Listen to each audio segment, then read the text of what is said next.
Bagaimana kita bermuamalah dengan ayah tiri dan apakah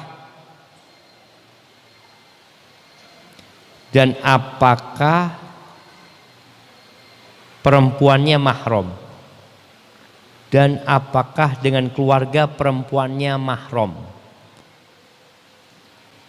dengan ayah tiri. Ayah tiri ini suaminya ibu. Suaminya ibu itu mahram kalau ini anak perempuan, tapi keluarganya, saudara-saudaranya suaminya ibu bukan mahram. Barakallahu fikum. Saya punya istri, dia selalu disakiti oleh saudara-saudaranya. Sebagai suami, saya tidak terima istri saya selalu dibuat menangis oleh saudara-saudaranya. Karena itu saya larang istri dan anak-anak saya untuk berkunjung ke rumah mereka. Dan saya perintahkan untuk menghindar dan tidak menjawab panggilan mereka saat bertemu. Tidak usah direken. Kalau istri dan anak-anak saya tetap ngotot bicara dengan mereka, maka saya yang akan pergi dari rumah.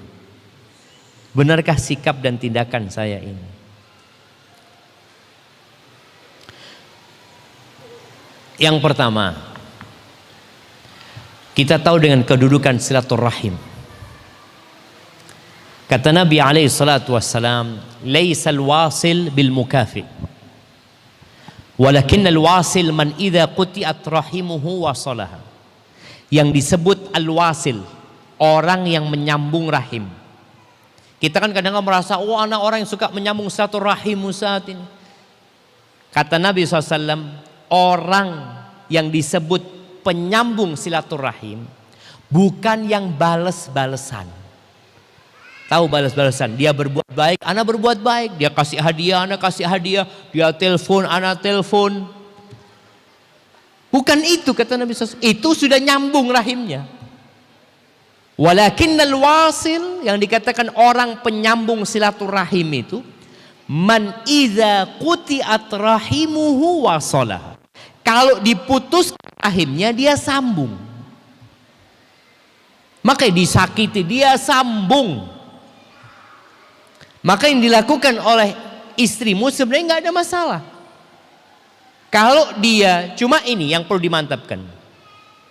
Kalau dikatakan suka disakiti,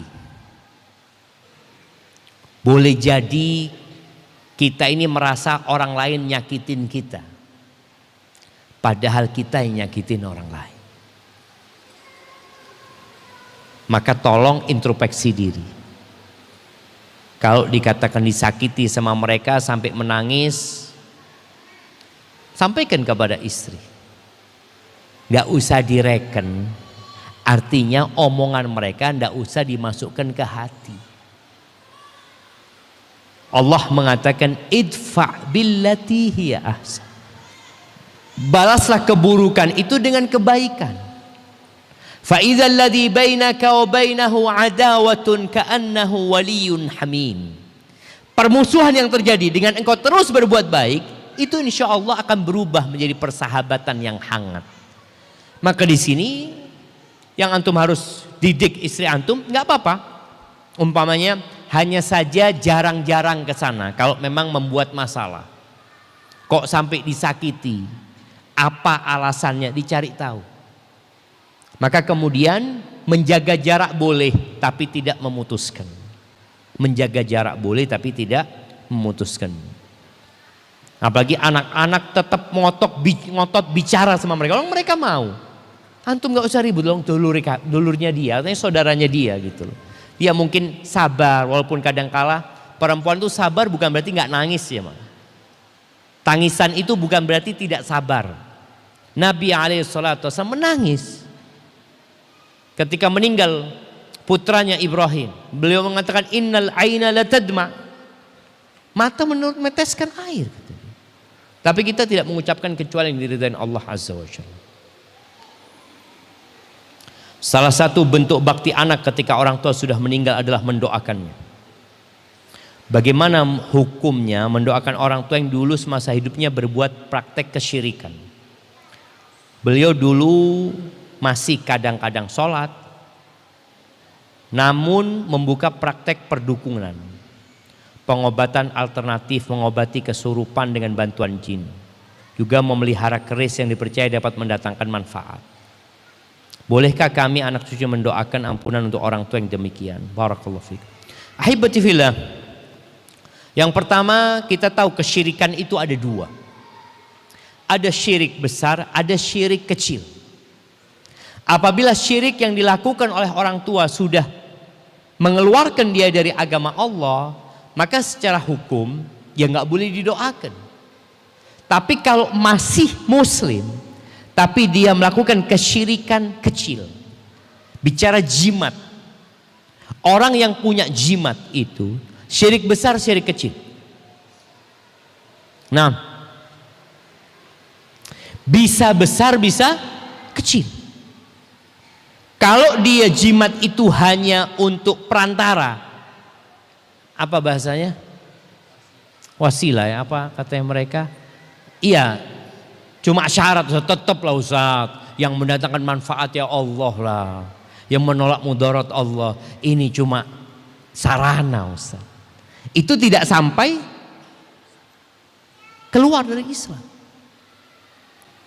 Tapi kalau dia meyakini ini yang dapat mendatangkan manfaat dan mudarat, nah itu yang dapat mengeluarkan dia dari agama Allah Azza wa Jalla. Maka yang perlu dipastikan, kayak tadi umpamanya, dia mengobatin kesurupan. Boleh mengobatin orang kesurupan, kemasukan jin itu. Hanya saja ketika dia minta tolong sama jin di sini juga perlu diperhatikan apakah dia sampai ke tingkat kesyirikan atau enggak. Maka jangan bermudah-mudahan menghukumi orang melakukan kesyirikan. Boleh jadi kita tahu itu syirik berdasarkan hadisnya, iya, berdasarkan dalilnya. Tapi tadi apakah sudah mengeluarkan dari agama Allah atau tidak?